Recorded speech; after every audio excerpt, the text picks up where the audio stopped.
Thanks for joining us this Wednesday morning. I'm Kristen Strakalaitis. Coming up, a study analyzes just how many jobs autonomous trucks could replace. But first, your overnight headlines. Volvo is cutting its sales forecast for the year. The reason? A shortage of semiconductors.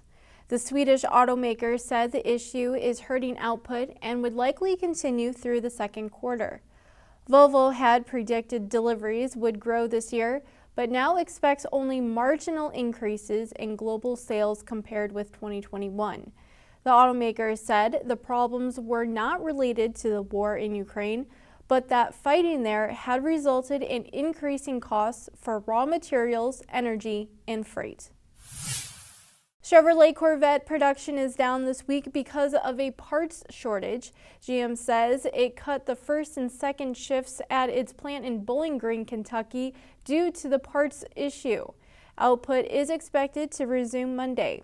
GM declined to say which component was in short supply, but said the downtime was not due to semiconductors. The U.S. Securities and Exchange Commission says Tesla CEO Elon Musk should remain bound by his agreement to obtain advance approval for some of his tweets. Musk asked a court to lift the restriction.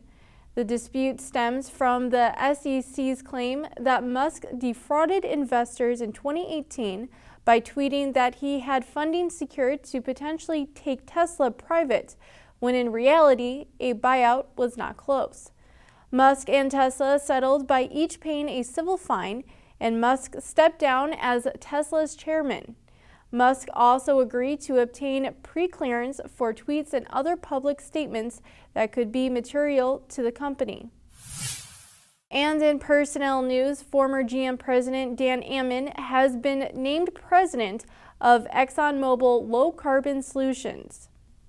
Ammon spent time as GM's CFO and president. More recently, he was CEO of self-driving company Cruise. He abruptly left that post in December.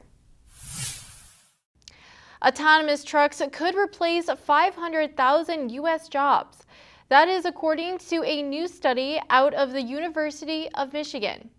There are, however, a handful of big ifs.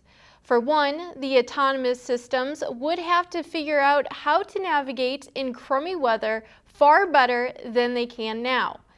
Second, regulators in many states still have not cleared the way for robot rigs. Finally, there's the infrastructure to consider, all the transfer stations where the cargo would pass from humans to the algorithms.